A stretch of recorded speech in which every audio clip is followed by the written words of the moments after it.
बड़ी एक दुखद घटना हुई 2 दिन पहले। यहाँ पे हमारा एक छात्र था जो सोलन शहर में रहता था। अनफॉर्चुनेटली उसने आत्महत्या कमिट की, तो प्रशासन ने वहाँ जाके पूरा जो भी एक्टिविटी थी वो की और उसके परिवार के साथ सबके साथ में चली हमारी संवेदनाएं हैं।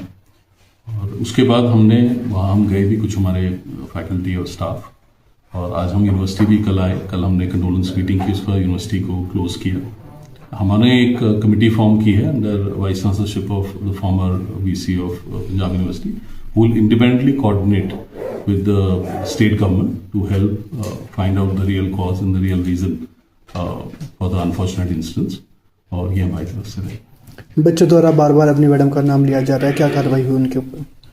देखिए सर, अभी हमने क्या किया है कि अभी जो भी उनका चार्ज था वो विड्रॉ कर लिया है और वो हमने वाइस चांसलर जो हमारे उनके पास रहेगा, और हम जैसे स्टेप बाय स्टेप जब इन्वेस्टिगेशन होगी जो भी होगी उस पर अप्रोप्रिएट एक्शन लिया जाएगा।